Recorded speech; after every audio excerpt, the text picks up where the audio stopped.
happy to have Mayor Wu, Mayor Landrieu, Senator Markey, Administrator Becerra, Governor Baker, Secretary Walsh, and so many members of the Massachusetts delegation with us.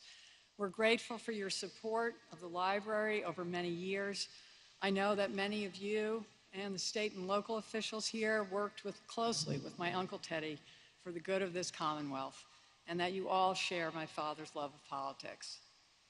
I want to recognize members of the medical community who are here, physicians, researchers, cancer survivors, students. You all save lives and bring hope and healing to patients and families suffering from cancer. I want to thank Chital for the inspiration that you provide, not just to those living with cancer, but all those who are working for a cleaner, healthier world. And I want to thank the members of my family who are here, my cousins, your families. All of you carry on your parents' work, and all of you carry on our love of Joe Biden. And I especially want to thank my husband, Ed, my daughter, Tatiana, and my son, Jack, for being here, especially Jack, who welcomed us. He always shows up for this library and for me, no matter what, not just on the public days, but every day. I learned from Teddy that it's more fun to do things with family, so I'm grateful to Jack for always making this work fun.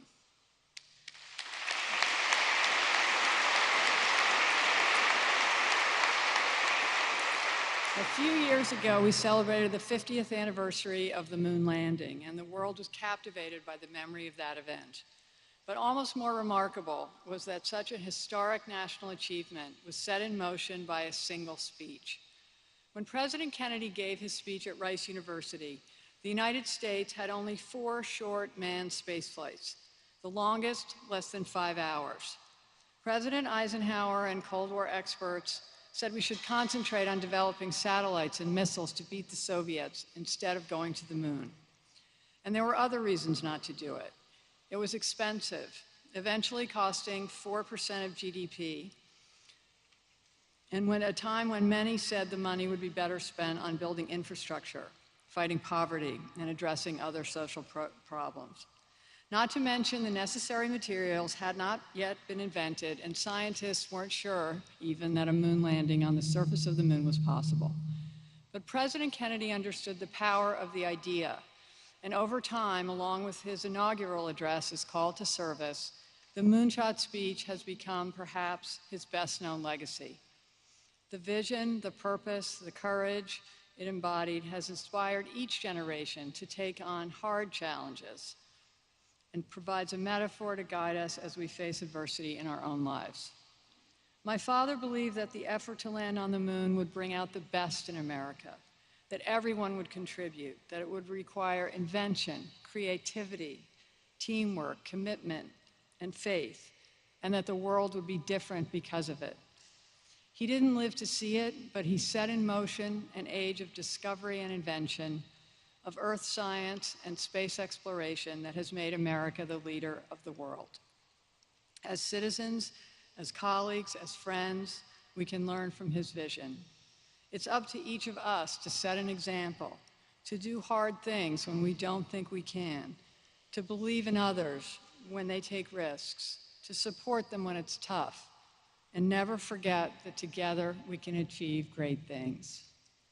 No one embodies that spirit more than President Joe Biden. He's lived President Kennedy's call to service throughout his life and career.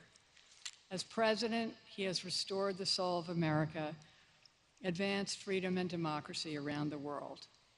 For more than 50 years, President Biden has been fighting for working families, affordable health care, access to a quality education, and always to honor our men and women in uniform.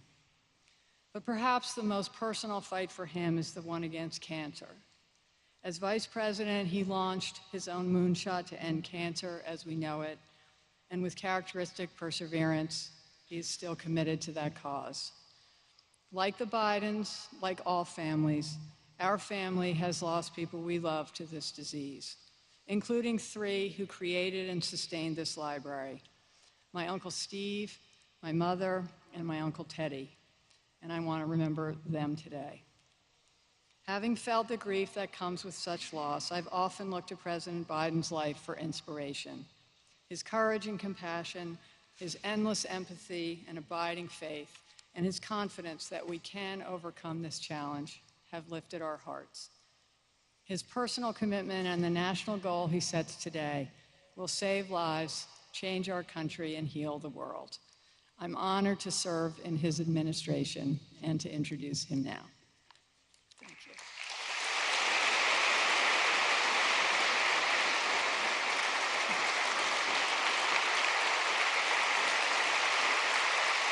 Thank you, Madam Ambassador.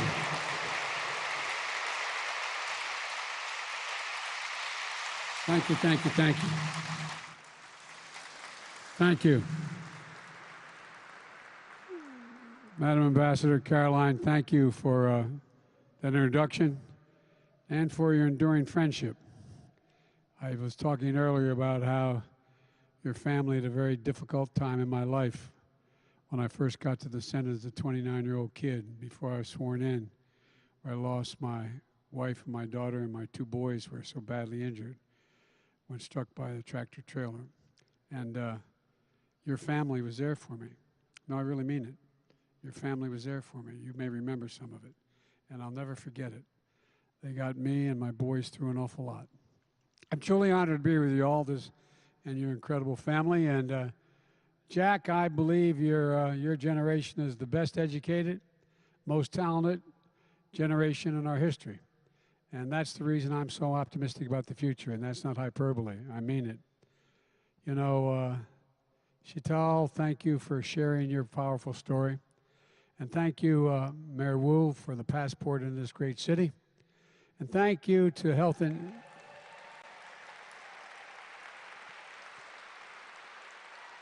Human Services Secretary Becerra and Boston's own Marty Walsh. Marty.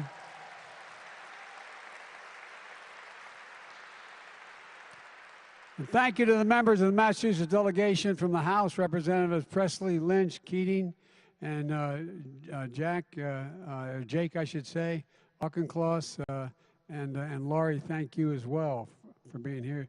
You have beautiful daughters. They're great kids. And I want to thank all of you, the cancer patients, survivors, caregivers, and don't jump from up there, okay?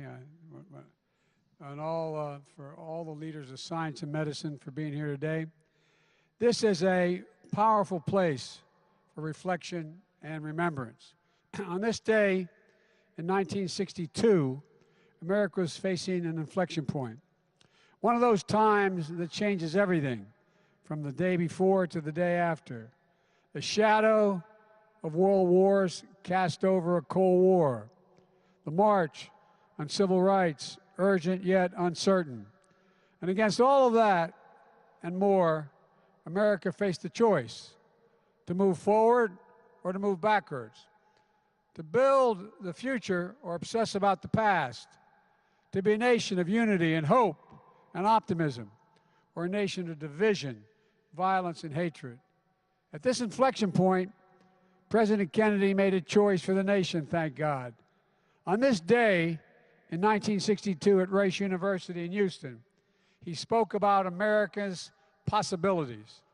I was asked by Xi Jinping, who I met with more than any other world leader in the Tibetan Plateau, and he turned to me and he said, "Can you define America for me?" And I said, yes, and I was sincere. I said, one word, possibilities. In America, we believe anything is possible. I mean it. And in choosing to go to the moon, President Kennedy said America was doing so, quote, not because it was easy, but because it was hard. Because the goal will serve to organize and measure the best of our energy and skills, because that challenge is one that we are willing to accept. One we're willing, not one we are unwilling to postpone, and one which we intend to win.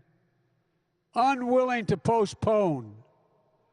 President Kennedy, unwilling to postpone. President Kennedy set a goal to win the space race against Russia and advance science and technology for all of humanity. And when he set that goal, he established a national purpose that could rally the American people in a common cause. And he succeeded. Now, in our time, on the 60th anniversary of his clarion call, we face another inflection point. And together, we can choose to move forward with unity, hope, and optimism. And I believe we can usher in the same unwillingness to postpone, the same national purpose that will serve to organize and measure the best of our energies and skills to end cancer as we know it and even cure cancers once and for all.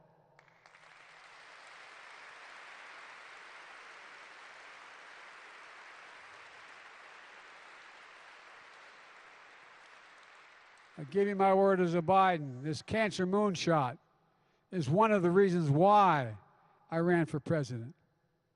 It's part of my unity agenda that I laid out in my State of the Union address to rally the American people to work together. Because we know this, cancer does not discriminate red and blue. It doesn't care if you're a Republican or a Democrat. Beating cancer is something we can do together, and that's why I'm here today.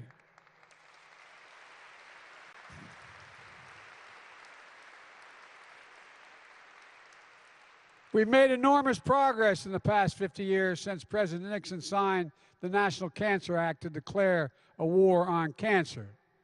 We learned cancer is not a single disease, but there are over 200 different types of cancers caused by different genetic mutations in our cells.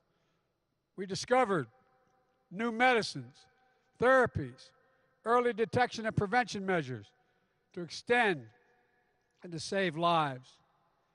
In the first 25 years since the National Cancer Act, the death rate from cancer largely remained unchanged. Then things began to change. With progress over the last 25 years, the death rate from cancer has fallen more than 25%. But despite the progress of lives extended, lives saved, cancer is still the #2 cause of death in America, second only to heart disease. For too many cancer patients and their families, instead of hope, there's bewilderment, the feeling of being on your own, frustration that hospitals said doctors can't easily share your medical records with other hospitals and doctors to help find answers, even when every minute counts. Having to advocate for even the most basic care and attention for your loved ones. The flood of information is a completely different language with few people available to help you decipher it. Having therapy that can work within reach, but is too expensive or insurance won't cover it. And so when President Obama asked me to launch a cancer moonshot, our goal was to bring an added urgency, a new urgency to the fight.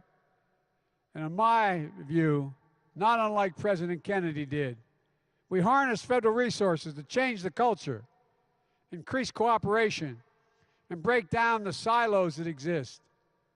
That included everything from making published results of federally funded cancer research more available to any patient, to any doctor, for free, instead of the firewall that had been set up. That included the recognition that for many cancer patients, it's hard to even know if there's a clinical trial that can help them, let alone how to enroll in one. So we launched trials.cancer.gov so everyone can find a clinical trial near them or across the country and the world, and they can gain access to these trials. I've traveled the country, brought together leaders in healthcare, technology, education, business, philanthropy. I visited many of the major cancer research centers in the world, and nowhere, no matter where I was or what the topic at hand, world leaders wanted to talk to me about our cancer moonshot. That's not hyperbole, that's a fact. For example, Pope Francis convened a major international conference on cell therapies at the Vatican. and invited me to speak about our mission. And one of the final pieces of legislation President Obama signed into law was the Bipartisan 21st Century Cures Act. It streamlined the Food and Drug Administration, the FDA, by creating an oncology center of excellence so new cancer treatments can be evaluated faster. It provided 7 years of new funding, including research on cancer therapies and the disparities, trial networks to discover new drugs, and new efforts in childhood cancer.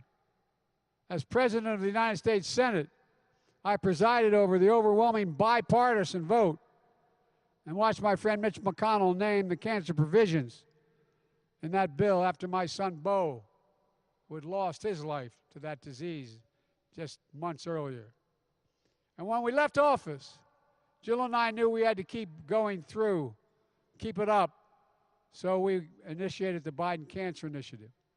We focused on turning the Moonshot into a movement, not just a shot, a movement, to create a cancer research and care system that most people think we already have, but they don't realize until they find they have cancer that we don't, but one that we deserve. And everywhere we'd go, people would share their stories, literally, in grocery stores, airports, rope lines. While we heard stories of loss and despair, the stories began to change to a feeling of real hope. Not because of me or Jill, but because of all of you and so many of you at home, doctors, researchers, advocates, caregivers, patients, survivors. And that's when I was elected president. I determined to supercharge the Cancer Moonshot as a central effort in the Biden-Harris administration. In February, I laid out our plan that is bold, ambitious, and I might add, completely doable. The goal is to cut cancer death rates by at least 50% in the next 25 years. To turn more cancers from death sentences into chronic diseases people can live with. To create more supportive experience for patients and families. And to update our fight against the cancer. It's a disease we often diagnose too late and have too few ways to prevent it in the first place. Where there are stark inequities based on race, disability, zip code, sexual orientation, gender identity, and other factors. We know too little about why treatments work for some patients, but the same patient, the different patient with the same disease, it doesn't work for. We still lack strategies for developing treatments for some cancers, like childhood cancers. We don't do enough to help patients and families navigate the cancer care system. We don't learn enough from their experience as patients. We don't share enough data and knowledge to bring the urgency we need to finding new answers. But for each of the ways we know cancer today, we know we can change the trajectory. For example, to prevent cancers, scientists are exploring whether mRNA vaccine technology that brought us safe and effective COVID-19 vaccines could be used to stop cancer cells when they first arise. To target the right treatments, we're learning more about how to use genetics, immune response, and other factors to tell which combinations of treatments are likely to work best for each individual. To address the inequities, we can ensure prevention, detection, treatment, reach patients in urban, rural, suburban, and tribal communities so they have equal access to cancer diagnostics, therapeutics, and clinical trials. As part of the supercharged Moonshot, I'll use my authorities as president to increase funding to break log jams and to speed breakthroughs. I've also formed a new cancer cabinet that is driving a whole-of-government effort to unleash every possible asset within our power, from NASA, that knows more about radiation than any doctor does, to the Defense Department, that has the ability to calculate, and the Energy Department, do 1 million billion calculations per second, Health and Human Services, Secretary Becerra plays a key role in the Cancer Cabinet, as does Marty Walsh, a childhood cancer survivor who is committed to helping Americans get time off for cancer screenings or care for a loved one.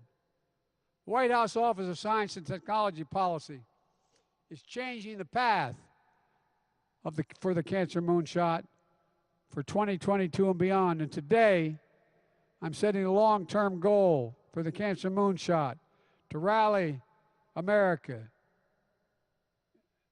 and ingenuity that we can engage like we did to reach the moon, that actually cures cancers, not all cancers, cures for cancers, once and for all. And a critical way to do that is that going through what I call ARPA-H, Advanced Research Projects Agencies for Health. It's based on DARPA, the Defense Department's Advanced Research Projects Agency, that has helped lead to breakthroughs in technologies to protect our national security, like the internet, GPS, and so much more. ARPA-H will have the singular purpose to drive breakthroughs to prevent, detect, and treat diseases including cancer, Alzheimer's, diabetes, and other diseases, and enable us to live healthier lives. I call for ARPA-H in my campaign, and after being elected president, notwithstanding the fact that Democrats and Republicans allegedly don't talk to one another, Republicans, Independents, and Democrats in Congress came together and invested $1 billion initially to launch ARPA-H. Imagine the possibilities. Vaccines that could prevent cancer, like there is for HPV.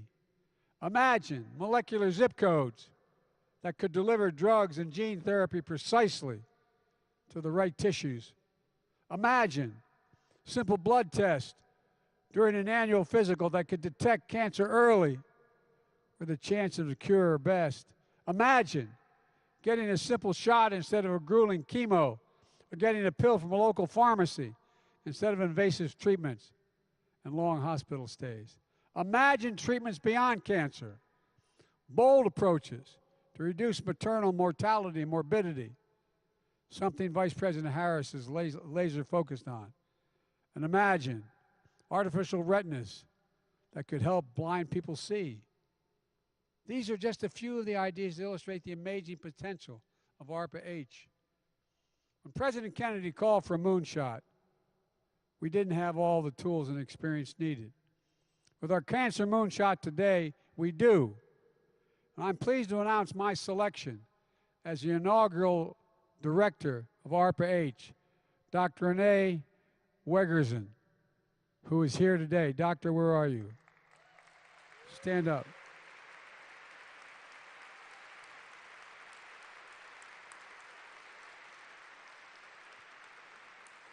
A leading biomedical scientist, a decade of experience leading multiple biotech projects at DARPA. And by the way, it's about how to use all the assets we have, all of them.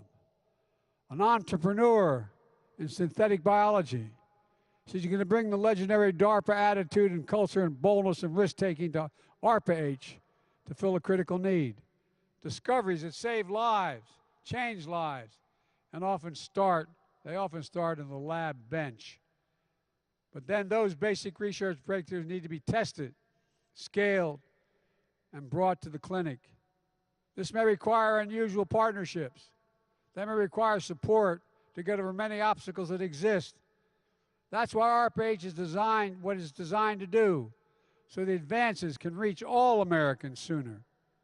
I predict ARPA-H will emerge as a new and exciting member of America's biomedical ecosystem.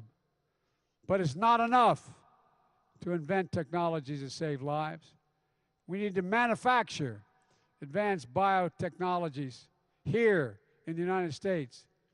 That's why today I signed an executive order that directs the federal government to ensure biotechnologies invented in the United States of America are made in the United States of America, whether they are for cancer treatments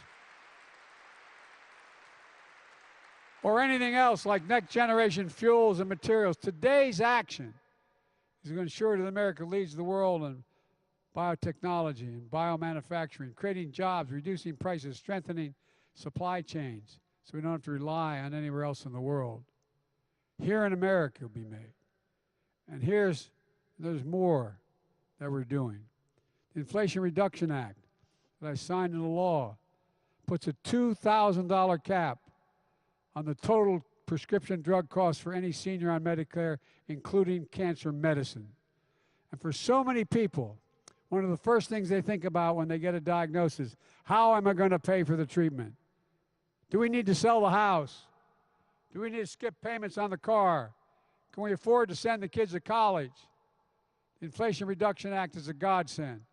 It's going to save people on one prostate cancer drug about $6,000 a year. Thousands of women are taking breast cancer treatments that will see about a $7,000 a year savings. But that's not all. When I led the Cancer Moonshot as vice president, one of the biggest issues I talked about was how federally funded cancer researchers were not sharing their results with their peers or the public because they wanted to have the answer. You all know it. As I mentioned earlier, we made federally funded cancer research more available to any patient, to any doctor, anywhere, for free. And today, as president, we're making sure that transparency applies to all federally funded science beyond just cancer. And this summer, I announced the new head of the National Cancer Institute, Boston's own, Monica Bertinelli, excuse me. Monica, you can call me Bidden. And she's here today. Where are you, Monica? Stand up. Thank you.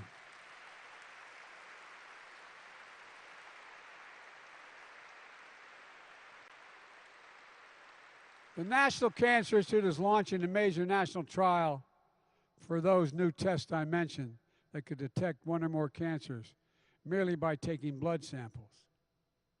You know, if that's the case, these blood tests could lead to less invasive cancer detection tools that will save lives. We're also launching the first ever Cancer Moonshot Scholar Program to support a new generation of scientists from every background, from every part of the country, to launch their cutting-edge research and careers. But we need everyone to get in the game. That's why I'm also calling on the science and medical communities to bring the boldest thinking to this fight. I'm calling on the private sector to develop and test new treatments, make drugs more affordable, share more data and knowledge that can inform the public and benefit every company's research. And I'm respectfully calling on people living with cancer and caregivers and families to keep sharing their experience and pushing for progress. Go to whitehouse.gov/cancermoonshot. Share your ideas. So many of you have already made a difference. Last month, I signed the so-called PACT Act into law, one of the most significant laws helping veterans and their families impacted by toxic exposure, like burn pits that lead to cancer. It was veterans and their families, advocates and allies who helped me get this bill to my desk. They never gave up. They never stopped. They slept in the Capitol steps. It matters. It's personal to all of us. So let me close with this. Caroline, I couldn't be here and not talk about your Uncle Teddy. He was one of my dearest friends.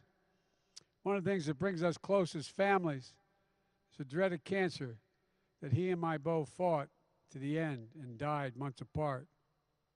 After Bo passed, Vicki wrote me a letter about how, after Ted lost his older brother Joe, his father wrote to a friend who just lost his son.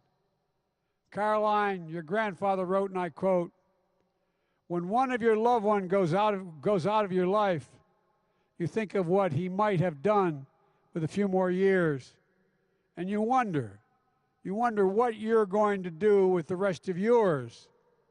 Then one day, because there's a world to be lived in, you find you are part of it, trying to accomplish something he did not have time enough to do. And perhaps that is the reason for it all. I hope so." End of quote. For so many of us, that's what we're trying to do. Live a life worthy of the loved ones we've lost, the loved ones we can save. With their hope and absolute courage, and with an unwillingness to postpone, and with a singular purpose for ourselves and as a nation. President Kennedy said in this day 60 years ago, we set sail on this new sea because there's new life-saving knowledge to be gained that must be used for progress of all people, end of quote. In our time today, that's our charge to keep, in my view. I know we can do this together because I know this, there's nothing beyond our capacity if we work together as the United States of America. God bless you all, and may God protect our troops. Thank you for listening.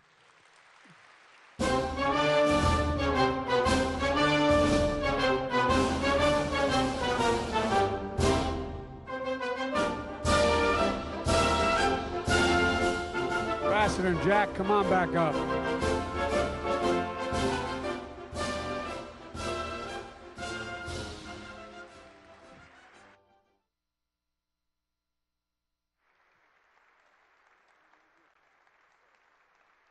Thank you very much. Keep up the fight. Thank you.